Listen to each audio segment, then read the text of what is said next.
जी बेटे। अच्छा तो बेटे हम लोग ये बात पढ़ते हैं कि आपके पास जब कभी हम लोग फीमेल रिप्रोडक्टिव सिस्टम की बात करेंगे, तो हम लोग ये देख रहे होंगे कि फीमेल रिप्रोडक्टिव सिस्टम के अंदर ये पैकेटिन स्टेज के अंदर लॉक हैं और ये पैकेटिन स्टेज पे जब कभी लॉक होते हैं तो ये उस वक्त यहाँ इस स्टेज से निकलते हैं डिप्लोटीन से, उस वक्त निकलेंगे पैकेटिन स्टेज से जब ये मियोसिस करने के लिए जाएंगे। यानी हम यूं समझते हैं कि हर महीने एक फीमेल के अंदर कोई 15-16 एग्स जो है वो मैच्योरेशन के लिए निकलते हैं, जिसमें से बाकी सारे तो फॉलिकल एट्रीसिया का शिकार हो जाते हैं, लेकिन एक अपनी मियोसिस को कंप्लीट करता है। ठीक है, वो अपनी मियोसिस को कंप्लीट करता है और जब कभी बेटे वो अपनी मियोसिस को कंप्लीट करता है तो अपॉन कंप्लीशन ऑफ मियोसिस आपके पास वो अपने क्रोमोसोम्स को यूं इक्वली डिवाइड कर देता। जब कभी उसने अपना क्रोमोसोम इक्वली डिवाइड किया तो बेसिकली उसने अपने होमोलोगस क्रोमोसोम को सेग्रीगेट कर दिया। उसने अपने होमोलोगस क्रोमोसोम्स को सेग्रीगेट कर दिया। ये जो होमोलोगस क्रोमोसोम बेटे उसके अंदर सेग्रीगेट हो गए ना, this segregation of homologous chromosome, ये होमोलोगस क्रोमोसोम की सेग्रीगेशन तो इक्वल होती है, मगर उसके अंदर मौजूद जो डीएनए मटेरियल है वो सारे का सारा डीएनए मटेरियल एक सेल के पास आ जाता है, जबकि दूसरे सेल के पास कोई साइटोप्लाज्म साइटोप्लाज्म सारे का सारा एक सेल के पास आ जाता है, दूसरे सेल के पास कोई साइटोप्लाज्म नहीं जाता, जो कि एक अनइक्वल डिवीजन है। लेकिन उसका बेनिफिट ये है कि अब ये फीमेल इस पोलर बॉडी को तो यूज नहीं कर पाएगी। जब ये वो इस पोलर बॉडी तो उसके लिए यूजलेस है ना, मतलब यूं कि अगर वो इस पोलर बॉडी को यूज करती है तो स्पर्म भी न्यूक्लियस नहीं लेकर आ रहा, साइटोप्लाज्म नहीं लेकर आ रहा, सॉरी। तो जब आपके पास साइटोप्लाज्म दोनों साइड से मौजूद नहीं होगा तो वहां पे क्या आपके पास डेवलपमेंट होगी, क्योंकि इसके अंदर मॉर्फोजेनेटिक डिटर्मिनेंट्स हैं। सो हम कहते हैं कि ये साइटोप्लाज्म के अंदर जो मॉर्फोजेनेटिक डिटर्मिनेंट्स हैं या जो ऑर्गेनेल्स हैं वो सारे के सारे फीमेल के एग की तरफ से आते हैं। सो हमने कहा कि भाई जब कभी आपके पास ये एक स्ट्रक्चर डेवलप हुआ और that structure which is developed, जिसको हमने सेकेंडरी oocyte का नाम दिया। This is secondary oocyte। ये आपके पास सेकेंडरी oocyte बना। This secondary oocyte will proceed on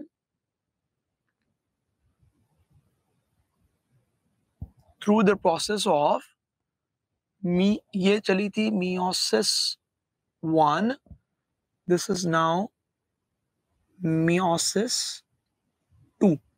और हमें पता है जी meiosis 2 भी प्रोफेज 2, मेटाफेज 2, एनाफेज 2 और टीलोफेज 2 पर बेस करेगी। और हम ये बात पढ़ रहे होंगे कि बेटे अभी सेल जो है वो अपनी डेवलपमेंटल स्टेजेस मुकम्मल नहीं कर पाया होता और मेटाफेज 2 पे होता है कि वो ले ऑफ हो जाता है।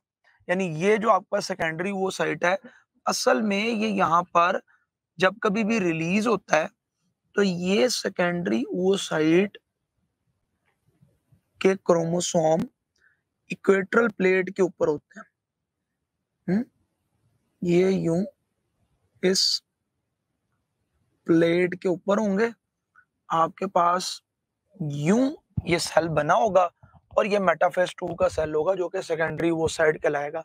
इस वजह से बेटे हम एक बात ये समझेंगे कि आपके पास जब कभी भी यहाँ पर ओवा प्रोड्यूस होता है तो असल में वो ओवम प्रोड्यूस नहीं हो रहा होता, वो सेकेंडरी वो साइड होता है जो कि मेटाफेज 2 स्टेज के ऊपर होता है कि उसकी ओव्यूलेशन कर दी जाती है। हाँ, यानी हम लोग अगर इसको हार्मोनिकली पढ़ना शुरू करें कि ये हार्मोन किस किस तरीके से इन्फ्लुएंस करते हैं, तो हम लोग ये कहते हैं कि जी आपके पास एक हाइपोथैलेमस है और ये हाइपोथैलेमस से पोस्टीरियर पिट्यूटरी है और ये ऑनवर्ड आपके पास एक इंटीरियर पिट्यूटरी है। हम लोग ये बात पढ़ते हैं कि जी ये आपके पास हाइपोथैलेमस में जहां पर गोनेडोट्रोफिन रिलीजिंग फैक्टर्स प्रोड्यूस होते हैं, ये यहाँ से ट्रेवल करके इसको एक्टिवेट करते हैं, जिसके रिजल्ट में आपके पास यहाँ से FSH की प्रोडक्शन होती है। ये जो FSH प्रोड्यूस होता है बेटे, ये जाकर ओवरी पे काम करेगा। जब कभी बेटे ये ओवरी के ऊपर काम करता है तो ओवरी में इसका काम ये है कि ये राइपनिंग ऑफ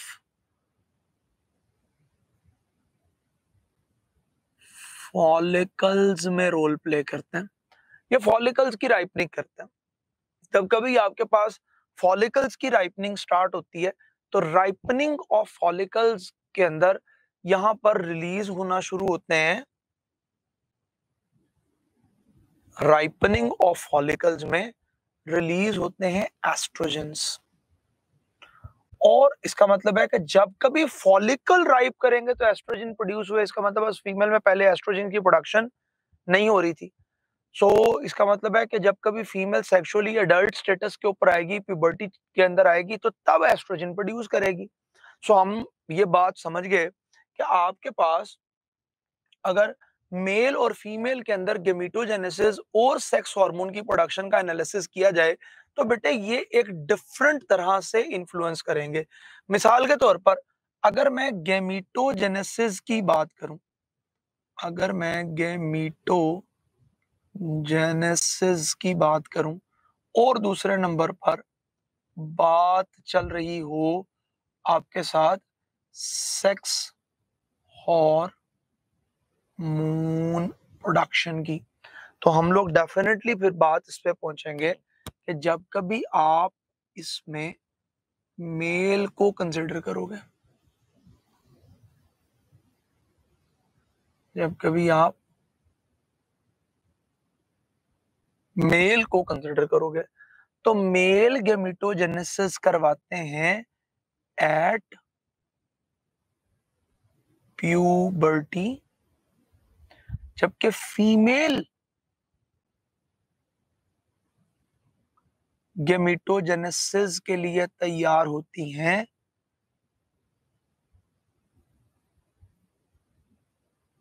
बिफोर बर्थ।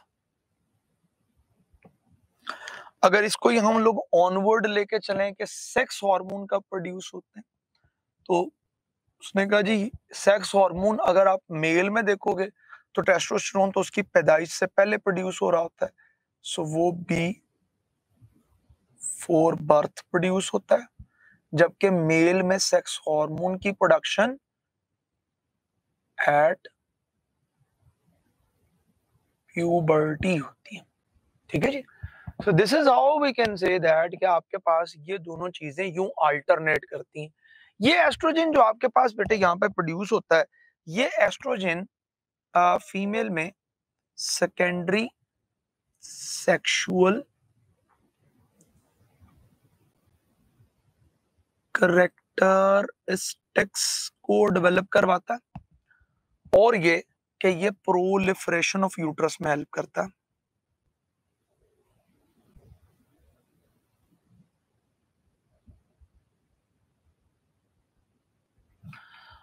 और एक काम ये है कि ये एस्ट्रोजन इस FSH के लिए as a negative feedback inhibition cause करता है, यानी इसके लिए एक नेगेटिव फीडबैक है।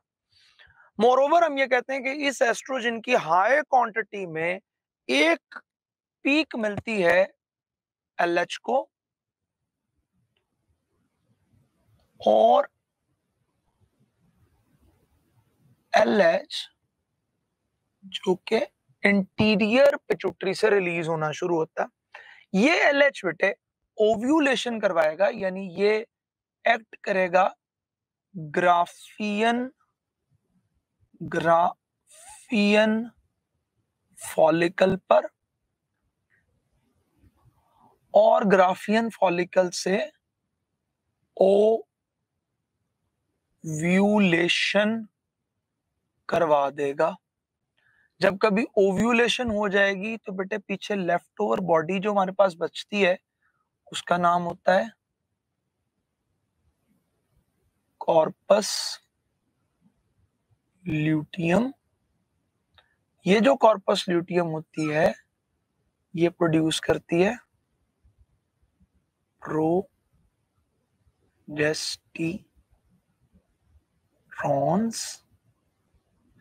और ये जो प्रोजेस्टेरॉन होते हैं, अब ये जिस वक्त प्रोजेस्टेरॉन होता है तो ये प्रोजेस्टेरॉन इसको भी नेगेटिव फीडबैक देता है, ये प्रोजेस्टेरॉन इसको भी नेगेटिव फीडबैक प्रोवाइड करता है।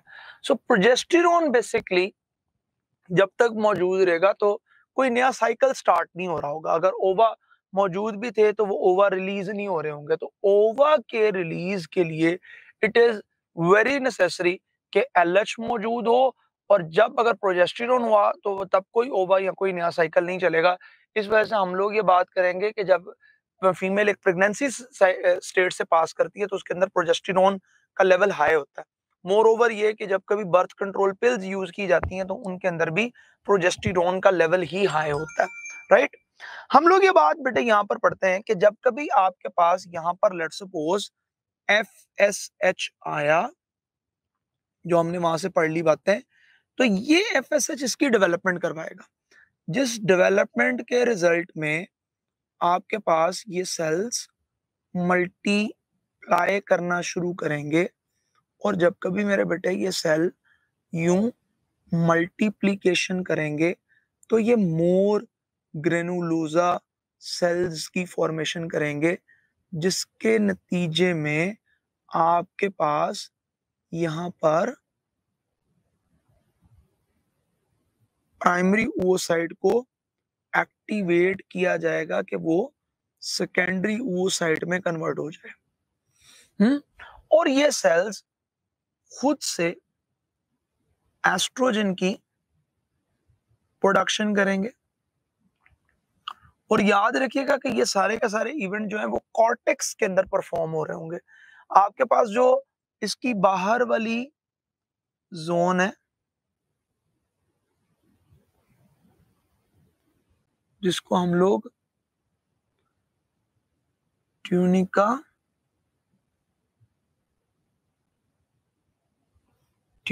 एल्ब्यूजिनिया का नाम देते हैं, ट्यूनिका एल्ब्यूजिनिया का नाम देते हैं। ये इसकी कनेक्टिव टिश्यू की कवरिंग है। अच्छा, यहाँ से जो एस्ट्रोजन प्रोड्यूस होगा वो एस्ट्रोजन हम अभी पीक में देखेंगे कि वो आपके पास क्या क्या रोल प्ले करता है। ये आपके पास मोर ओवर डेवलप होते चले जाएंगे और ये आपके पास एक मैच्योर फॉलिकल के अंदर, जिसको हम लोग ग्राफियन फॉलिकल कहेंगे, उस फॉर्म में कन्वर्ट हो जाएंगे। फॉर एग्जांपल ये प्राइमरी वो साइड बेटे कन्वर्ट हो जाएगा सेकेंडरी वो साइड के अंदर। और जब कभी ये सेकेंडरी वो साइड बनाएंगे तो यहाँ पर बहुत से ये फॉलिकल cells और द ग्रेनुलोसा सेल्स ये इसके लिए ग्लाइको प्रोटीन्स प्रोड्यूस करेंगे। अच्छा बेटे, यहाँ पर मुख्तलिफ तरह के सेल्स मौजूद होते हैं, क्यूमुलस सेल्स और होते हैं आपके पास। यहाँ पर इन थीका इंटरना के सेल्स मौजूद होते हैं। बाहर आपके पास एक नॉन सेलुलर थीका एक्सटर्ना की लेयर होती है। हम असल में उन कंफ्यूजन में जाना नहीं चाहते जो हमारे पेपर से मैटर नहीं करती। हम सिंपल इनको ग्रेनुलोसा सेल्स कंसीडर करते हैं या सिंपल फॉलिकल सेल्स, जो कि एक लार्ज फॉलिकल ड्रॉ कर रहा है। तो ये आपके पास बेटे एक बड़ी सी कैविटी बनना शुरू होती है जिसको हम लोग एंट्रम कहते हैं। और यहाँ पर भी सिक्रीशन इन्हीं ग्रेनुलोसा सेल्स की होती है। ये एंट्रम की कैविटी है।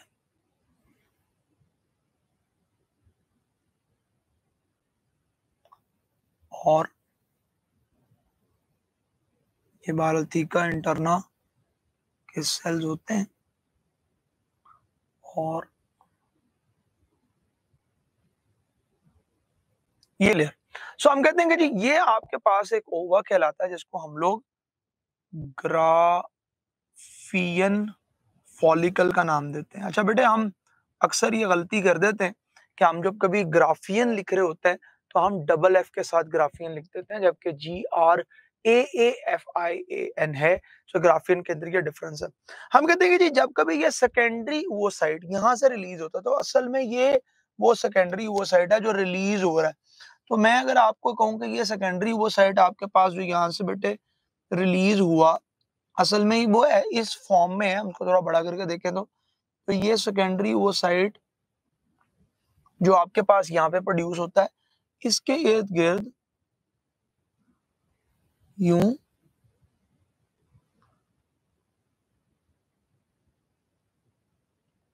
ग्लाइकोप्रोटीन मौजूद होती है जिसको हम लोग जूना पेलुसिडा का नाम देते हैं। सो ये जूना पेलुसिडा की लेयर है। इस जूना पेलुसिडा की लेयर के साथ कुछ ये ग्रेनुलोजा सेल्स भी निकल आते हैं। इसको हम लोग कोरोना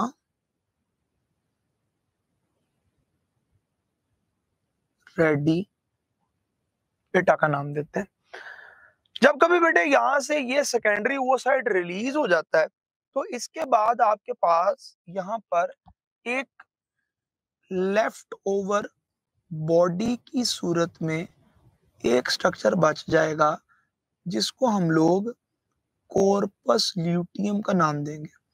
अच्छा, ये एक टेम्परेरी एंडोक्राइन ग्लैंड है जो कि प्रोजेस्टेरोन की प्रोडक्शन करता है, और हम ये कहते हैं कि जी ये कॉर्पस ल्यूटियम बी कहलाती है, येलो बॉडी बी कहलाती है, राइट।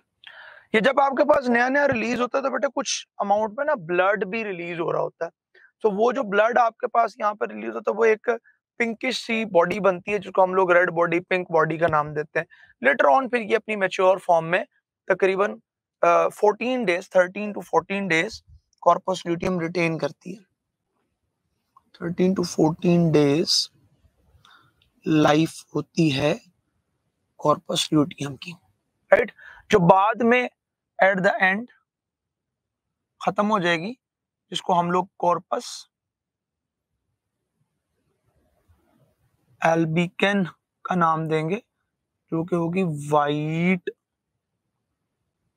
बॉडी।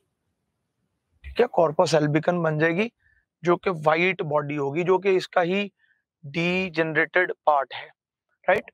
हम लोग बेटा ये बात पढ़ते हैं कि यूं जो आपके पास डिफरेंट तरह के हार्मोन्स और ये सारी चीजें आपके पास कौन कौन से टाइम के साथ कोइंसाइड करती हैं, अगर इसको हम लोग मेंस्ट्रुअल साइकिल में पढ़ना शुरू करें तो हम लोग ये बात समझ रहे होते हैं कि फीमेल के अंदर ना बेटे एक साइकिल नहीं चल रहा होता, बल्कि एक की बजाय फीमेल में दो साइकिल्स हैं जो चलते हैं। एक वो साइकिल है बेटे जिसको हम लोग ओवेरियन साइकिल का नाम देते हैं, और एक वो साइकिल है जिसको हम लोग यूट्राइन साइकिल का नाम देते हैं। तो हम यहाँ पर पढ़ रहे होंगे ओवेरियन साइकिल, और यहाँ पर हम पढ़ रहे होंगे यूट्राइन साइकिल। यानी मैं इसको रिपीट करूं अगर, तो असल में जो मेंस्ट्रुअल साइकिल जो कि मंथ बेस्ड साइकिल है, ये असल में दो तरह का साइकिल या दो फेजेस में डिवाइडेड साइकिल है। एक वो जिसको हम लोग ओवेरियन साइकिल का नाम देते हैं, और एक वो जिसको हम लोग यूट्राइन साइकिल का नाम देते हैं। हम लोग ये बात पढ़ते हैं कि बेटे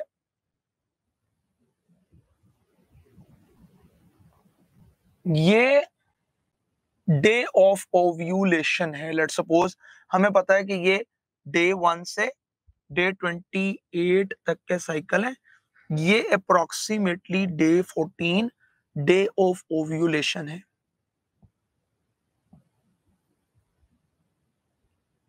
अच्छा, ओव्यूलेशन से जो पहले के दिन होंगे वो कहलाएंगे pre ovulatory days,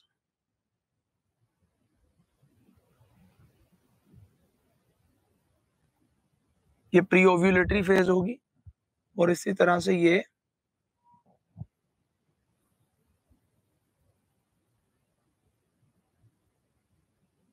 post ovulatory days होगी, राइट। ये प्री ओव्यूलेटरी डेज हैं, ये पोस्ट ओव्यूलेटरी डेज हैं।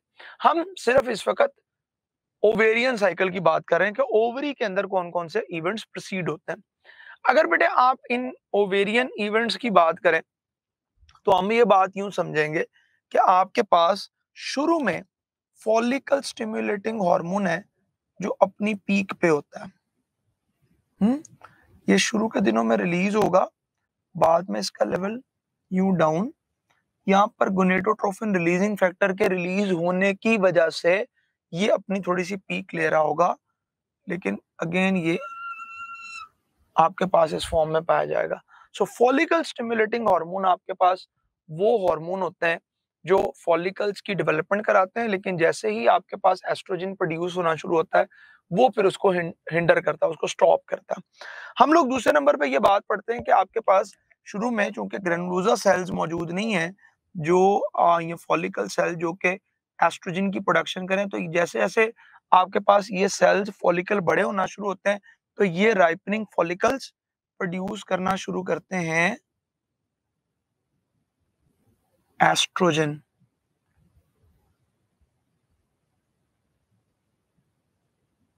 ये एस्ट्रोजन प्रोड्यूस होता है और यूं आपके पास बेटे एस्ट्रोजन हीट से बारल वर्ड निकला। हम कहते हैं कि जी ये एस्ट्रोजन आपके पास यूं अपनी पीक्स ले रहा होता है। आपके पास पूरे टेन्योर के अंदर कहीं पर हमें देखने में नजर नहीं आते एलएच। एलएच आपके पास पर्टिकुलरली ओव्यूलेशन के लिए प्रोड्यूस होते हैं, इसलिए अगर आप बात करो एलएच की तो एलएच का हार्मोन, ये एक मार्कर दीजिएगा दूसरे कलर का,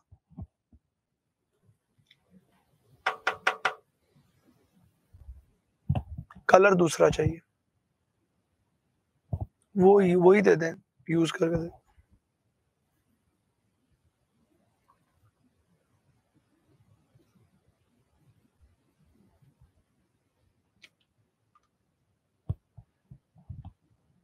जी, तो बेटे हम लोग ये बात पढ़ते हैं कि आपके पास, ये हम जरा थोड़ा डिफरेंशिएट करने के लिए थोड़ा सा इसको किया था कि अगर हम लोग ये बात पढ़ते हैं कि यहाँ पर तो LH मौजूद नहीं था, तो ये आपके पास लेट सपोज LH की एक पीक आती है इसमें जो कि ओव्यूलेशन करवाता है। सो ओव्यूलेशन का जिम्मेदार LH होता है, राइट। तो LH is responsible for ovulation, ovulation LH कराता है, राइट।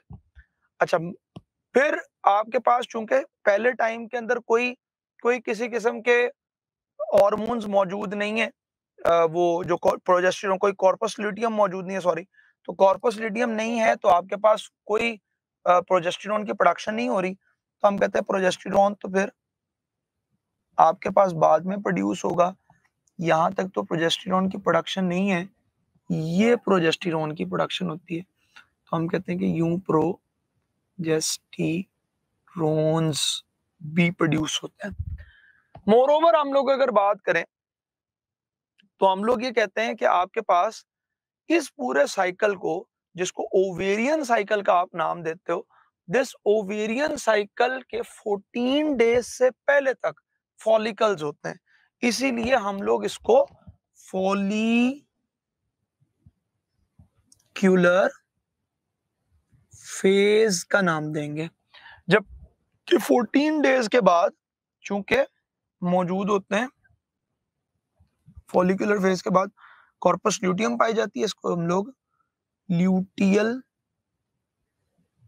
फेज का नाम देते हैं। सो इस तरीके से ये आपका ओवेरियन साइकिल कंप्लीट होता है। बेटे वो दिन जब आपके पास एक नया मेंस्ट्रुअल साइकिल शुरू होता है तो पुराने मेंस्ट्रुअल साइकिल से बने हुए स्ट्रक्चर्स को बॉडी से रिलीज करने के लिए आपके पास एंडोमेट्रियम की शेडिंग होती है। जब कभी आपके पास एंडोमेट्रियम की शेडिंग होती है तो वो डेज जिनके अंदर एंडोमेट्रियम की शेडिंग होगी, ये कोई 3 to 5, 5 to 7 तक डेज होते हैं। तो हम अप्रोक्सीमेटली 5 तक लिखते हैं कि ये मेंस्ट्रुएशन के डेज है। ठीक है, दीज आर मेंस्ट्रुअल डेज, इसमें मेंस्ट्रुएशन होती है, राइट। अच्छा, फिर इतने दिनों में जब आपके पास मेंस्ट्रुएशन हो रही होती है, इस इतने दिनों में आपके पास बेटे एस्ट्रोजन अपनी पीक पे आ जाता है। जब एस्ट्रोजन अपनी पीक पे आता है तो ये एस्ट्रोजन यहाँ पर इस वॉल की प्रोलिफरेशन स्टार्ट करवा देता है। सो हम कहते हैं कि जी यूं वॉल प्रोलिफरेट करना शुरू हो जाती है और ये फिर इसका प्रोलिफरेशन होता है एस्ट्रोजन की वजह से। अच्छा, जब कभी आपके पास फिर प्रोजेस्टेरोन की प्रोडक्शन शुरू होती है तो प्रोजेस्टेरोन इसकी फिर फर्दर डेवलपमेंट कराता है, जिसमें हम लोग ये बात पढ़ते हैं कि वो फिर इसको सेक्रेटरी लेवल पे ले जाता है, यानी फिर इसमें वेस्कुलराइजेशन भी ज्यादा होगी और सिक्रीशंस भी स्टार्ट हो जाएंगे, यानी यहाँ पर प्रोटीनेशियस सिक्रीशंस भी स्टार्ट हो जाती हैं। प्रोटीन्स भी यहाँ पर प्रोड्यूस हो रही होती हैं, और ना सिर्फ प्रोटीन प्रोड्यूस हो रही है, ब्लड वेस्कुलर सिस्टम भी डेवलप हो रहा है, ब्लड वेसल्स भी आपको यहाँ पर मिल रही होंगी।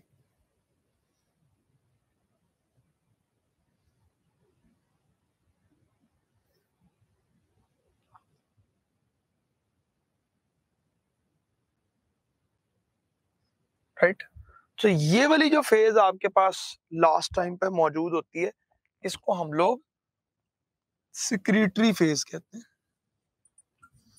और यूजली सिक्रीटरी फेज को इंसाइड कर रही होती है ल्यूटियल फेज के साथ। और यूजली हम ये कहते हैं कि ये प्रोजेस्टेरोन कितनी देर तक प्रोड्यूस होता रहेगा, ये डिपेंड कर रहा होता है इस चीज के ऊपर कि आपके पास कितनी देर तक कॉर्पस ल्यूटियम रहता है। तो चूंकि हमने ये बात पढ़ी कि 13 to 14 डेज इसके फिक्स हैं, तो इस वजह से जब कभी आप मेंस्ट्रुअल साइकिल को काउंट करोगे तो मेंस्ट्रुअल डेज को हम पोस्ट ओव्यूलेटरी डेज को जब कभी काउंट करते हैं तो post ovulatory days usually fix होते हैं। यानी अगर मैं आपसे ये कहूं कि एक फीमेल में 28 की बजाय 30 दिन का साइकिल होता है तो आखिरी 14 डेज फिक्स्ड है, राइट। इसी तरीके से अगर मैं ये कहूं कि बेटे एक फीमेल में 35 डेज का साइकिल है तो 14 डेज आखिरी फिक्स है, इस वजह से 21st डे पे ओव्यूलेशन हुई होगी। और अगर मैं ये कहूं कि किसी फीमेल के अंदर 25 डेज का साइकिल है तो उस केस में ये 11 डे के ऊपर ओव्यूलेशन हो रही होगी। तो ये यूं हम लोग इसको काउंट करते हैं। यहां तक मेरे बेटे कोई क्वेश्चन अगर आपके पास है तो वो आप पूछ सकते हो।